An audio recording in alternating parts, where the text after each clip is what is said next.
Hello. स्वागत है आपके चैनल जीके विद प्रभा में। इस वीडियो में हम भारत के हिमालय से संबंधित महत्वपूर्ण प्रश्नों को देखेंगे जो आपके एग्जाम में बार बार पूछे जाते हैं। हिमालय के बारे में प्रश्नों के बारे में जानने से पहले हम हिमालय के बारे में जानते हैं। भारत के हिमालय को 4 भागों में डिवाइड किया गया है। ट्रांस हिमालय, महान हिमालय। महान हिमालय को हिमाद्री हिमालय भी कहा जाता है, उच्च हिमालय भी कहा जाता है, लघु हिमालय जिसे हम हिमाचल भी कहते हैं या मध्य हिमालय कहते हैं, और सबसे लास्ट है शिवालिक श्रेणी जिसे दक्षिण हिमालय या बाह्य हिमालय कहा जाता है। भारत के हिमालय को 4 भागों में बांटा गया है और हिमालय के निर्माण से संबंधित 2 सिद्धांत महत्वपूर्ण हैं, एक भू सन्नति सिद्धांत और एक प्लेट विवर्तनिकी का सिद्धांत। आइए अब हम प्रश्नों की शुरुआत करते हैं। भू सन्नति सिद्धांत किसने दिया था? तो भू सन्नति का जो सिद्धांत है वो जर्मन भूवैज्ञानिक लियोपोल्ड कोबर ने दिया था। भू सन्नति का अर्थ है कि सागरीय गर्त में अवसादों के जमने के कारण, उनमें संपीड़न होने के कारण हिमालय का निर्माण हुआ था, और ये जो सिद्धांत है ये हिमालय निर्माण से संबंधित है। अगला प्रश्न देखते हैं, प्लेट विवर्तनिकी का सिद्धांत किसने दिया था? तो प्लेट विवर्तनिकी का जो सिद्धांत है वो W.J. मॉर्गन ने दिया था। ये सिद्धांत भी हिमालय के निर्माण से संबंधित है। भारतीय प्लेट और यूरेशियन प्लेट के टकराने से हिमालय का निर्माण हुआ था। काराकोरम पर्वत श्रेणी किस हिमालय क्षेत्र में स्थित है? काराकोरम जो पर्वत श्रेणी है वो किस हिमालय क्षेत्र में है? तो ट्रांस हिमालय क्षेत्र में है। किस हिमालय क्षेत्र में है? ट्रांस हिमालय क्षेत्र में। ट्रांस हिमालय क्षेत्र में और भी पर्वत श्रेणियां हैं जैसे लद्दाख और जास्कर पर्वत श्रेणी, ये भी ट्रांस हिमालय क्षेत्र में आते हैं। काराकोरम पर्वत श्रेणी की सबसे उच्च चोटी है कौन सी है? तो सबसे उच्च चोटी है K2 जिसे हम गॉडविन ऑस्टिन कहते हैं। ये भारत में आता है और भारत की सबसे उच्च चोटी है। विश्व की सबसे ऊंची चोटी माउंट एवरेस्ट है और भारत की सबसे ऊंची चोटी गॉडविन ऑस्टिन है, और किस पर्वत श्रेणी में आती है? काराकोरम पर्वत श्रेणी में आती है, जिसकी लंबाई 8611 मीटर है। आइए अगला प्रश्न देखें। ट्रांस हिमालय और वृहद हिमालय किस जोन के द्वारा अलग होता है? जो ट्रांस हिमालय है उसके दक्षिण में वृहद हिमालय है, मतलब महान हिमालय है। इन दोनों को अलग करने वाला जो क्षेत्र है उसे क्या कहते हैं? तो उसे इंडो सांको सचर जोन कहते हैं। Indo Tsangpo suture zone. Indo Tsangpo suture zone जो है क्षेत्र, ये भारतीय प्लेट और यूरेशियन प्लेट के कारण यहाँ पर पहले भी हिमालय का निर्माण हो गया था। ये एक भ्रंश रेखीय क्षेत्र है, इसके कारण ही ट्रांस हिमालय और वृहद हिमालय अलग हुआ है। आइए अब अगला प्रश्न हम महान हिमालय से देखते हैं। महान हिमालय की औसत ऊंचाई कितनी है? महान हिमालय की औसत ऊंचाई कितनी है? तो 6000 मीटर है। एवरेस्ट और कंचनजंगा पर्वत चोटी किस हिमालय क्षेत्र में स्थित है? एवरेस्ट और कंचनजंगा पर्वत चोटी किस हिमालय क्षेत्र में स्थित है? तो ये महान हिमालय में है। एवरेस्ट महान हिमालय में और भी पर्वत चोटी है जैसे नंदा देवी, नागा पर्वत, ये भी महान हिमालय में आते हैं। वृहद हिमालय और लघु हिमालय किसके द्वारा अलग होते हैं? तो ये मेन सेंट्रल थ्रस्ट के द्वारा अलग होते हैं। उस क्षेत्र का नाम है मेन सेंट्रल थ्रस्ट।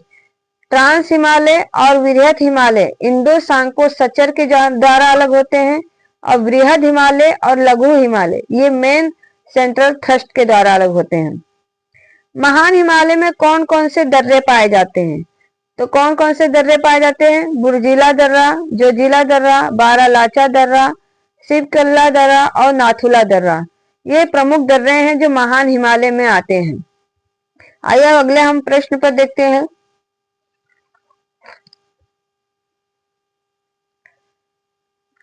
लघु हिमालय की महान हिमालय की औसत ऊंचाई 6000 थी। अब महान हिमालय के बाद हम लघु हिमालय के बारे में पढ़ेंगे। लघु हिमालय की औसत ऊंचाई कितनी है? तो 3700 से 4500 मीटर है। 3700 से 4500 मीटर है। लघु हिमालय को मध्य हिमालय और हिमाचल भी कहा जाता है। पीर पंजाल पर्वत चोटी किस हिमालय क्षेत्र में स्थित है? तो पीर पंजाल पर्वत चोटी जो है वो लघु हिमालय में है। पीर पंजाल के अलावा नागा टिम्बा, धौलाधर ये पर्वत चोटी भी लघु हिमालय में आते हैं। अल्पाइन चारागाह को कश्मीर घाटी और उत्तराखंड में क्या कहा जाता है? अल्पाइन चारागाह का अर्थ है कि एक घास होते हैं जो पहाड़े जैसे एरियो पे पाए जाते हैं, पहाड़ों पर पाए जाते हैं। इन अल्पाइन चारागाह को कश्मीर में मर्ग और उत्तराखंड में उगियाल या प्यार कहते हैं। अगला प्रश्न है, शिमला, कुल्लू, मनाली, मसूरी, दार्जिलिंग किस हिमालय क्षेत्र में स्थित है? ये सब पर्यटन स्थल है और ये किस हिमालय क्षेत्र में आते हैं? तो लघु हिमालय में आते हैं, मध्य हिमालय में आते हैं। अगला प्रश्न है, लघु हिमालय और शिवालिक श्रेणी से लघु हिमालय शिवालिक श्रेणी से किसके द्वारा अलग होता है? लघु हिमालय और शिवालिक श्रेणी किसके द्वारा अलग होते हैं? तो मेन बाउंड्री फॉल्ट के द्वारा। ये भी एक भ्रंश रेखा है जिसके द्वारा लघु हिमालय और शिवालिक श्रेणी अलग होते हैं। अब लघु हिमालय के बाद हमारा आता है शिवालिक श्रेणी। सबसे अंत जो हिमालय है वो है शिवालिक श्रेणी। इसे नवीनतम हिमालय भी कहा जाता है। हिमालय की सबसे बाहरी या दक्षिणी श्रृंखला कौन सी है? तो वो शिवालिक हिमालय है। जो हिमालय का सबसे बाहरी क्षेत्र है या दक्षिणी श्रृंखला है वो है शिवालिक श्रेणी।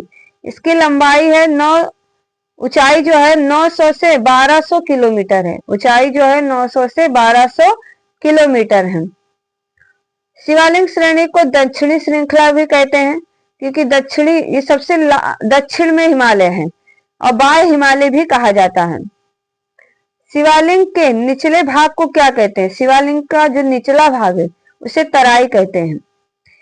ये तो उत्तर से दक्षिण तक हिमालय को बांटा गया था। अब हम पश्चिम से पूरब तक के हिमालय को भी 4 भागों में बांटा गया है।